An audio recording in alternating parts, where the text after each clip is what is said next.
अध्याय 1 कुरुक्षेत्र के युद्ध स्थल में सैन्य निरीक्षण।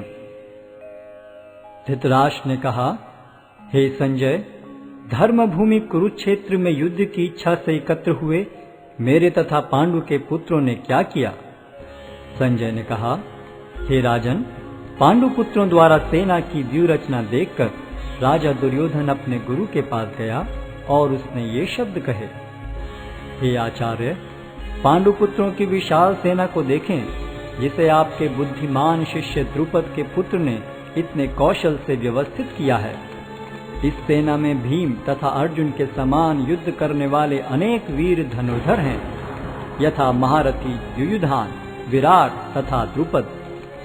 इनके साथ ही धृष्टकेतु, चेकितान, काशीराज, पुरुजित, कुंतीभोज तथा शैब्य जैसे महान शक्तिशाली योद्धा भी हैं। पराक्रमी युधामन्यु, अत्यंत शक्तिशाली उत्तमौजा, सुभद्रा का पुत्र तथा द्रौपदी के पुत्र, ये सभी महारथी हैं। किंतु हे ब्राह्मण श्रेष्ठ, आपकी सूचना के लिए मैं अपनी सेना के उन नायकों के विषय में बताना चाहूंगा जो मेरी सेना को संचालित करने में विशेष रूप से निपुण हैं।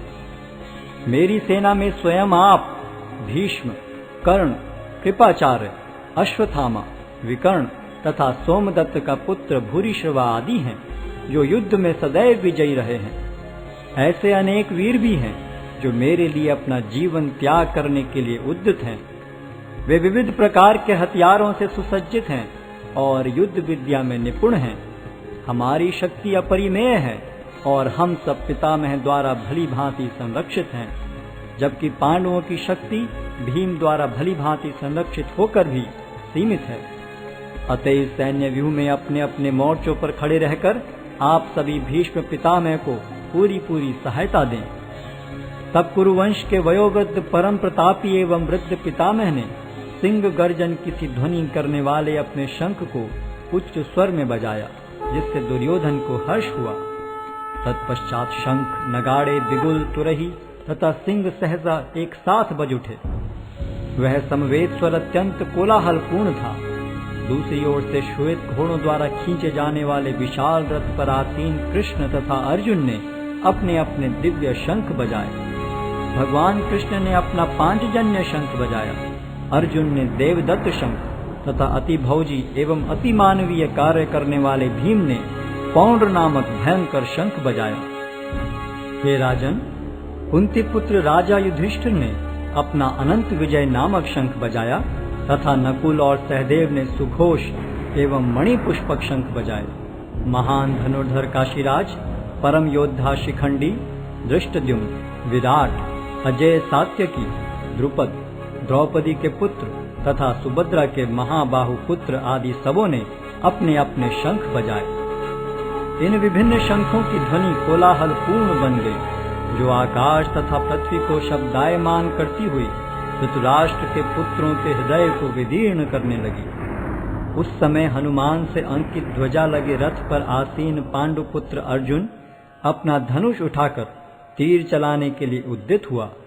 हे राजन, धृतराष्ट्र के पुत्रों को व्यूह में खड़ा देखकर अर्जुन ने श्री कृष्ण से ये वचन कहे। अर्जुन ने कहा, हे अच्युत, कृपा करके मेरा रथ दोनों सेनाओं के बीच ले चलें, जिससे मैं यहाँ उपस्थित युद्ध की अभिलाषा रखने वालों को और शस्त्रों की इस महान परीक्षा में जिनसे मुझे संघर्ष करना है उन्हें देख सकूं। मुझे उन लोगों को देखने दीजिए जो यहाँ पर धृतराष्ट्र के दुर्बुद्धि पुत्र दुर्योधन को प्रसन्न करने की इच्छा से लड़ने के लिए आए हुए हैं। संजय ने कहा, हे भरतवंशी, अर्जुन द्वारा इस प्रकार संबोधित किए जाने पर भगवान कृष्ण ने दोनों दलों के बीच में उस उत्तम रथ को लाकर खड़ा कर दिया। भीष्म, द्रोण तथा विश्व भर के अन्य समस्त राजाओं के सामने भगवान ने कहा कि हे पार्थ, यहाँ पर एकत्र सारे कुरुओं को देखो। अर्जुन ने वहां पर दोनों पक्षों की सेनाओं के मध्य में अपने चाचा ताऊओं, पितामहों, गुरुओं, मामाओं, भाइयों, पुत्रों, पौत्रों, मित्रों, ससुरों और शुभ चिंतकों को भी देखा। जब कुंती पुत्र अर्जुन ने मित्रों तथा संबंधियों की इन विभिन्न श्रेणियों को देखा तो वह करुणा से अभिभूत हो गया और इस प्रकार बोला। अर्जुन ने कहा, हे कृष्ण, इस प्रकार युद्ध की इच्छा रखने वाले अपने मित्रों तथा संबंधियों को अपने समक्ष उपस्थित देखकर मेरे शरीर के अंग कांप रहे हैं और मेरा मुख सूखा जा रहा है। मेरा सारा शरीर कांप रहा है, मेरे रोंगटे खड़े हो रहे हैं, मेरा गांडी धनुष मेरे हाथ से सरक रहा है और मेरी त्वचा जल रही है। मैं यहाँ अब और अधिक खड़ा रहने में असमर्थ हूँ। मैं अपने को भूल रहा हूँ और मेरा सिर चकरा रहा है। हे कृष्ण, मुझे तो केवल अमंगल के कारण दिख रहे हैं। हे कृष्ण, इस युद्ध में अपने ही स्वजनों का वध करने से न तो मुझे कोई अच्छाई दिखती है और न मैं उससे किसी प्रकार की विजय, राज्य या सुख की इच्छा रखता हूँ। हे गोविंद, हमें राज्य, सुख अथवा इस जीवन से क्या लाभ, क्योंकि जिन सारे लोगों के लिए हम उन्हें चाहते हैं वे ही इस युद्ध भूमि में खड़े हैं। हे मधुसूदन, जब गुरुजन, पितृगण, पुत्रगण, पितामह, मामा, ससुर, पौत्रगण, साले तथा अन्य सारे संबंधी अपना अपना धन एवं प्राण देने के लिए तत्पर हैं और मेरे समक्ष खड़े हैं, तो फिर मैं इन सब को क्यों मारना चाहूंगा, भले ही वे मुझे क्यों न मार डालें। हे जीवों के पालक, मैं इन सबों से लड़ने को तैयार नहीं, भले ही बदले में मुझे तीनों लोग क्यों न मिलते हों। इस पृथ्वी की तो बात ही छोड़ दें। भला धृतराष्ट्र के पुत्रों को मारकर हमें कौन सी प्रसन्नता मिलेगी। यदि हम ऐसे आतताइयों का वध करते हैं तो हम पर पाप चढ़ेगा। अतः यह उचित नहीं होगा कि हम धृतराष्ट्र के पुत्रों तथा उनके मित्रों का वध करें। हे लक्ष्मीपति कृष्ण, इससे हमें क्या लाभ होगा और अपने ही कुटुंबियों को मारकर हम किस प्रकार सुखी हो सकते हैं। हे जनार्दन, यद्यपि लोक से अभिभूत चित्त वाले ये लोग अपने परिवार को मारने या अपने मित्रों से द्रोह करने में कोई दोष नहीं देखते, किंतु हम लोग जो परिवार के विनष्ट करने में अपराध देख सकते हैं, ऐसे पाप कर्मों में क्यों प्रवृत्त हों।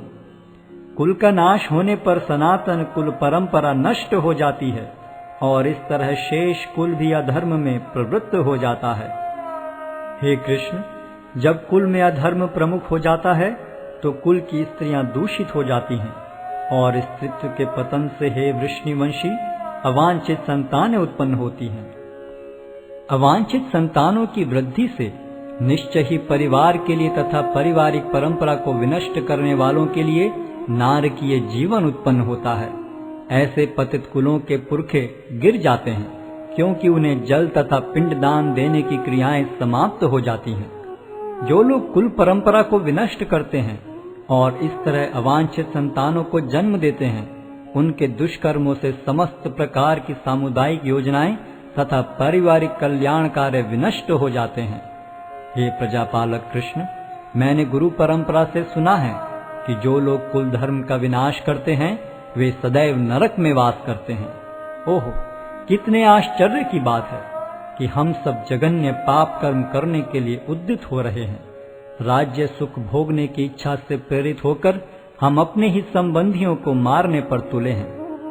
यदि शस्त्रधारी धृतराष्ट्र के पुत्र मुझ निहत्थे तथा रणभूमि में प्रतिरोध न करने वाले को मारें तो यह मेरे लिए श्रेयस्कर होगा।